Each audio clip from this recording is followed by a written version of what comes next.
Magandang araw mga kaibigan. Bigyan natin ng opinion, reaction itong post ng GMA News 11 minutes ago. Breaking. Ombudsman asked Vice President Sara Duterte to answer alleged confidential funds misuse raps filed by the House of Representatives via Joseph Morong, GMA Integrated News. So ito, inattach nila yung, basahin ko Office of the Ombudsman, House of Representatives Committee on Good Government and Public Accountability, represented by its chairperson, Representative Joel R. Choa, complainant, versus Sara Zimmerman Duterte, Vice President Edward Fajardo, Special Disbursing Officer DepEd Jenna Acosta, Special Disbursing Officer Office of the Vice President Attorney Sunshine Fajarda, Assistant Secretary DepEd and Retired Major General Nolasco Mempes, USEC Department of Education. So yun, ang kaso is for technical malversation under Article 220 of the Revised Penal Code. So tungkol ito sa paggamit ng confidential funds. Okay?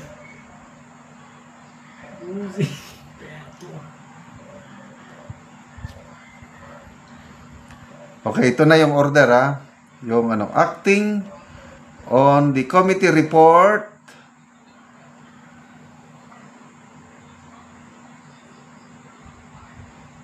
you are hereby, masyadong maliit. Sandali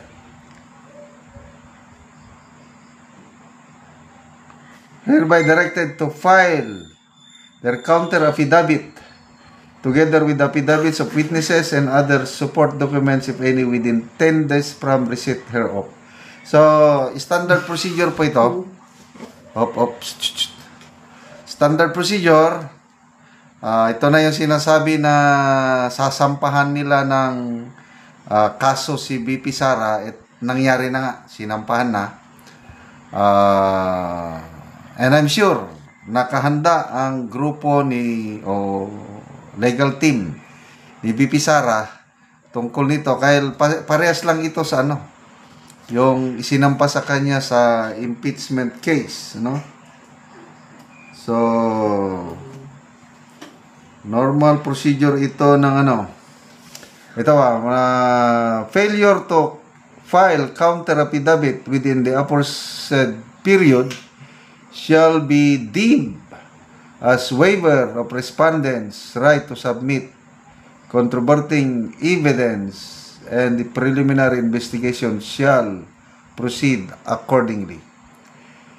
Thereafter, this case shall be deemed submitted for resolution on the basis of the evidence presented by the parties whose presence may be dispensed unless otherwise required clarificatory questioning. So ordered. Yan, nakapirma Nelly Goles, Assistant Ombudsman, Chairperson, Special Panel of Investigators. Okay? So, anyway, kasabihan nga, you cannot put a good man down. So, kasama ito sa test of leadership, character ni BP Sara. So, kaliwat kanan na ang mga kaso. Mayroong kaso sa impeachment court. May kaso sa prosecutor, yung pinailan siya sa NBI. Ito na naman sa ombudsman. Sige lang. Kayang-kaya ito ng mga abogado ni BP Sara. At after all these cases, I believe masasagot lahat ng kampo ni BP Sara itong mga aligasyon. Kasi nga, kung yung confidential funds lang ang nirereklamo nila. Yung 2022 na confidential funds, yun, may notice of disallowance ang COA. Kailang hindi pa yun final. Wala parang inilalabas na COA na final judgment niya kung talagang So, I believe nakapag-submit na si BP Sara ng mga required documents.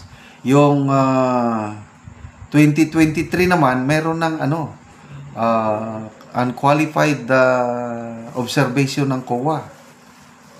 Clear na yung 2023, 2024. Ito lang, 2022, ang may question, yung nagkaroon nga ng notice of disallowance. Kaya, wag po tayong mabahala. Again, ulitin ko, these are all trials, pagsubok sa political career ni BP Sara.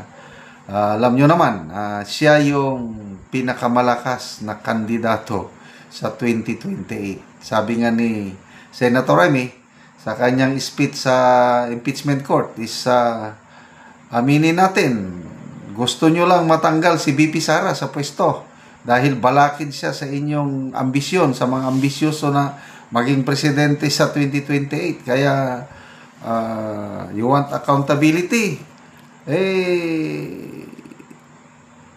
dalhin nyo sa korte dahil yun ang yung mas appropriate na kaya nga mas maganda pa dito at dinala sa ombudsman dahil mas patas na ang ombudsman. May tiwala ako, I don't know sa inyo, may tiwala ako sa ombudsman sa pamumuno ni Ombudsman Samuel Martires. Ang problema lang, by I think August, mag-re-retire na siya. I don't know kung sinong ipapalit, yan na. It remains to be seen kung katulad ba siya ni Ombudsman Martires. So, by the way, ano na kaya ang nangyari? Wala na tayong balita sa isinampang reklamo ni Senator Amy laban sa mga government officials na na-involve sa pag-aresto, pag-kidnap kay Tatay Digong. Sana uusbong ang kaso at mabigyan tayo ng update tungkol nito. So, good luck sa ating Vice President Sara sa mga pinagdadaanan niyang mga kasong ganito. Salamat mga kaibigan sa inyong pagsubaybay sa ating channel. Nakakatulong kayo ng malaki sa Tribong Talandig ng Bukidnon dahil ang income natin sa channel na ito is pantulong natin sa tribo. Namimigay tayo ng mga libreng yero at pako para ma-repair ang mga sira-sirang bahay ng Tribong Talandig. Panoorin ninyo ang video na ito. Kaya nalamat ni sa Ginoo nga nakabalay mi. Dili mi makabalay og wala mi hinabangi sa impulsor.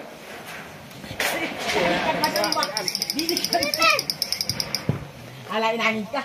Katulong kimong sila. Kita magalang.